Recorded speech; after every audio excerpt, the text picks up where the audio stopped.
Hey guys, welcome back. If this is your first time here, I'm William Stern and this is The Power to Lead. And if you've been following this series, we've covered a lot of ground.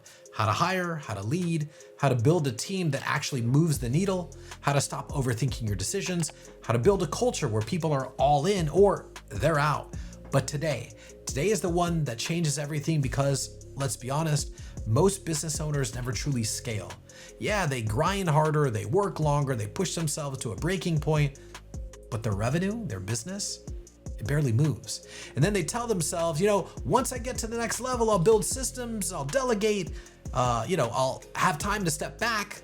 That level never comes because scaling isn't about working harder, it's about leveraging smarter. So today, we're gonna dive deep into how to multiply your business without multiplying your workload. Does that sound good? Let's go. I see entrepreneurs all the time who say, I want to scale. But when I ask them, okay, well, what's your scaling strategy? They look at me and it's like a deer in the headlights. We're gonna hire some more people, or worse, we're gonna sell some more. That's not scaling. That's just adding more weight to a structure that's already unstable.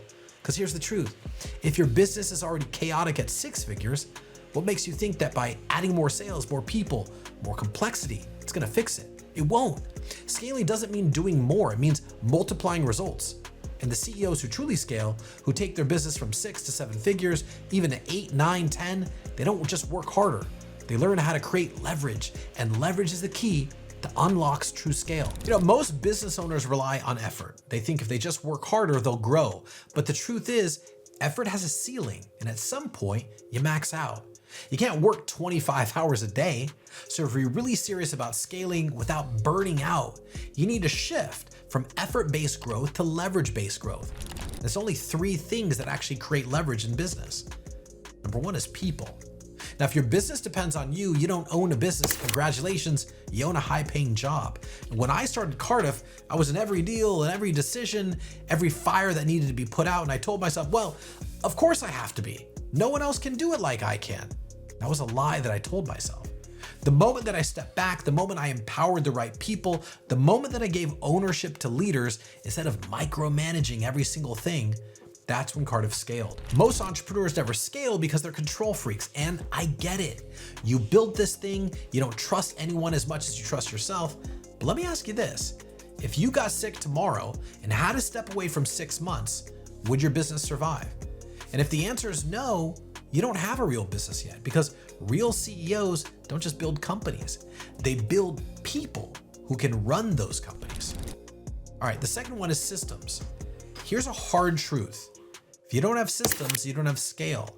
If your growth depends on you being there every day, answering questions, making approvals, solving problems, then every new hire, every new sale, every expansion just adds more stress. Scaling without systems is like trying to build a skyscraper on quicksand.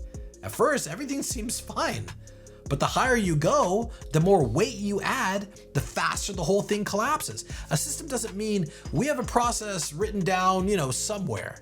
A real system means if someone leaves, the machine still runs. If you add 10x the customers, nothing breaks. If you're gone, the business doesn't flinch. Scale isn't about what you can handle today, it's about what your business can handle without you. Next is capital. This is the one that no one talks about. Most entrepreneurs are scared of using capital to grow. They think, I'll just reinvest my profits. Meanwhile, the people that actually scale, they raise money. They secure funding. They get the resources to grow before they even think they're ready, because here's the truth. If you only grow based off of what you can afford today, you'll always be limited.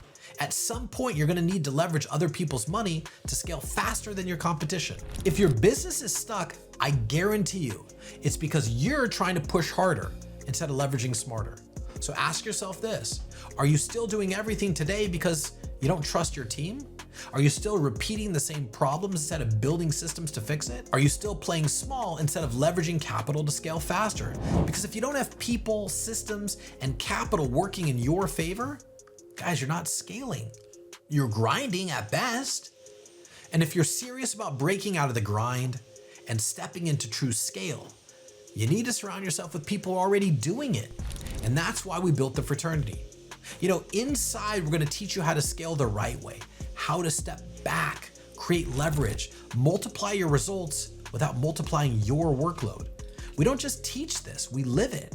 And we put you in the room with other CEOs who are actually doing it at the highest levels. So if you're done playing small and you're truly ready to scale, this is where you need to be. Guys, this has been The Power to Lead. We've covered everything from hiring to leadership, execution to scale. But at the end of the day, knowledge doesn't scale a business, action does. So if you've been watching this series, if you've been following along, if you've had those aha moments, now's the time to execute. Because at some point, you got to stop learning about leadership and start living it. Now, if you want more, if you're ready for the next level, subscribe, turn on those notifications. We'll see you in the next series. Thank you.